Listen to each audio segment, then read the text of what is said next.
নমস্কার বন্ধুরা, আচার্য ফ্যামিলি কিচেনে আপনাদের সকলকে স্বাগত জানাই। আজকে আচার্য ফ্যামিলি কিচেনে বানাতে চলেছি চিকেন কষা। খুবই দুর্দান্ত স্বাদে ঝাল ঝাল চিকেন কষা। এই ঝাল ঝাল চিকেন কষা বানানোর জন্য তাহলে কি কি প্রয়োজন হচ্ছে ফার্স্টে দেখে নেব। 1 কেজি চিকেন নিয়ে নিয়েছি। দেখুন চিকেনের পিসগুলো আমি ঠিক মিডিয়াম সাইজ করে এভাবে কেটে নিয়েছি। এখন আমি চিকেনটা ম্যারিনেট করে নেব। দিয়ে দেব 2 চামচ লবণ, আর দেব 2 চামচ হলুদের গুঁড়ো, আর দিয়ে দেব 2 চামচ মতো কাশ্মীরি লঙ্কার গুঁড়ো, আর দিয়ে দেব 1 চামচের মতো জিরে গুঁড়ো, আর 1 চামচ ধনিয়া গুঁড়ো।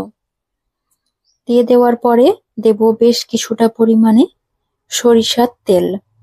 এখানে তেলটা ম্যারিনেশনের জন্য আপনারা মাপ মতোই দেবেন। আর দিয়ে দিচ্ছি 1 চামচের মতো গোলমরিচের গুঁড়ো, আর 1 চামচ টক দই দিয়ে ভালোভাবে ম্যারিনেট করে নেব মাংসটাকে। চিকেনটা যত ভালো ম্যারিনেট করে নেওয়া যাবে মাংসের কষাটার টেস্টটা ততটাই ভালো হবে।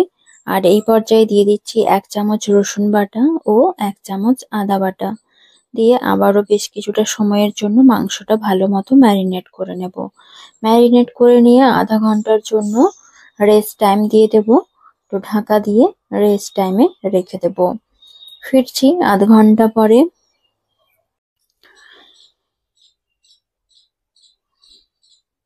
আধ ঘন্টা পরে ফিরে এলাম।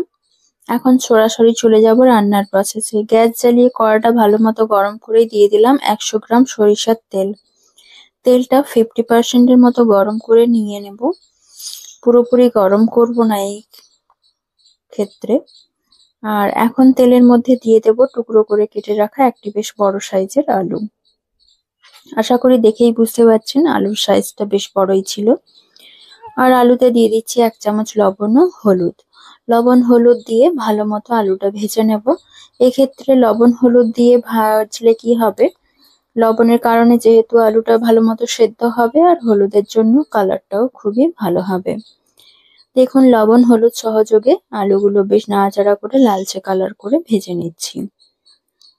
এই পর্যায়ে দেখুন আলু একেবারে ভাজা হয়ে গেছে। এখন তুলে একটি পাত্রে রেখে দেব। এবার বাকি পুরো রান্নাটা ওই তেলেই করে নেব। এবার তেলের মধ্যে দিয়ে দেবো 2টো শুকনো লঙ্কা। শুকনো লঙ্কা দেওয়ার পরে দেবো 2টো তেজপাতা। দিয়ে লঙ্কা ও তেজপাতাটা বেশ ভালো মতো নাড়াচাড়া করে ভেজে নেব। লঙ্কা ও তেজপাতা ভাজার সুন্দর ফ্লেভার ছেড়ে দিয়েছে। এই পর্যায়ে দিয়ে দেবো 4টি বেশ বড় সাইজের পেঁয়াজ কুচি, আর দিয়ে দিলাম 1 চামচ লবণ, যাতে পেঁয়াজটা ভালো মতো সেদ্ধ হয়ে ভাজা হয়ে যায়। এবার নাড়াচাড়া করে দেখুন পেঁয়াজটা একদম লালচে কালার করে ভেজে নেব বেশ কিছুটা সময় নিয়ে। আর দেখুন পেঁয়াজে বেশ সুন্দর কালার ধরে গেছে। এই পর্যায়ে দিয়ে দিচ্ছি 2 টেবিল চামচ মতো রসুন বাটা, আর দেবো 2 টেবিল চামচ আদা বাটা। রসুন ও আদা বাটাটা দিয়ে দিলাম। দেওয়ার পরে ভালো মতো নাড়াচাড়া করে মশলাটাকে কষিয়ে নেব, যাতে করে আদা রসুনটা খুব ভালো মতো ভাজা হয়ে যায়। আর এখন গ্যাসের ফ্লেমটা একেবারে মিডিয়ামে রেখে ভাজবো। এখন দেখুন নাড়াচাড়া করে আদা রসুনটা বেশ ভালো মতো ভেজে নিয়েছি। আদা ও রসুন ভাজা সুন্দর একটা ফ্লেভার ছেড়ে দিয়েছে। এখন দিয়ে দেবো 1 চামচ হলুদের গুঁড়ো, 1 চামচ কাশ্মীরি লঙ্কার গুঁড়ো ও 1 চামচ জিরে গুঁড়ো, আর দিয়ে দেবো 1 চামচ ধনিয়া গুঁড়ো। দিয়ে ভালো মতো নাড়াচাড়া করে মশলাটা ভেজে নেব।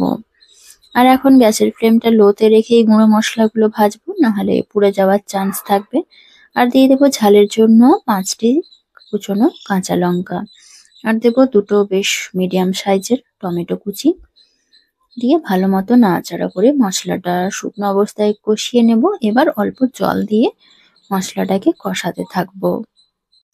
ঝালের জন্য এখানে আমি দিয়েছি কাঁচা লঙ্কা ও 2টো শুকনো লঙ্কা, আর সেই সঙ্গে গোলমরিচের গুঁড়ো। গোলমরিচের গুঁড়ো দিলে মাংসের টেস্টটা কিন্তু জাস্ট অসাধারণ হয়। আর দেখুন জল দিয়ে মশলাটা বেশ ভালো মতো কষিয়ে নিচ্ছি। যতক্ষণ না মশলার থেকে তেল ছেড়ে যাচ্ছে ততক্ষণ অবধি এভাবে কষাতে থাকবো। আর দেখুন এদিকে মশলার থেকে কিন্তু তেল ছেড়ে দিয়েছে। এই পর্যায়ে দিয়ে দেবো আমি ম্যারিনেট করা চিকেনটা, যেটা আমি আগেই ম্যারিনেট করে রেখেছিলাম আধ ঘন্টার জন্য। এবার চিকেনটা দিয়ে দিচ্ছি। দিয়ে ভালো মতো নাড়াচাড়া করে মশলার সাথে কষিয়ে নেব। আর এখন গ্যাসের ফ্লেমটা একেবারে হাইতে রেখেই কষাতে হবে।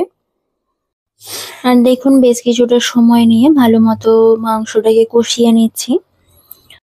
বেশ কিছুটা সময় নিয়ে চিকেনটা ভালো মতো কষিয়ে নেব। দেখুন চিকেনটা ভালো মতো কষিয়ে নিয়ে একটি ঢাকা দিয়ে দিলাম। এখন গ্যাসের ফ্লেমটা মিডিয়ামে রেখে ভালো মতো রান্নাটা করে নেব। আর দেখুন ঢাকাটা খুলে নিলাম আধা ঘন্টা পরে। ঢাকাটা খুলে দেখুন মাংসের থেকে এবং দই যে দেওয়া ছিল কতখানি জল ছেড়েছে।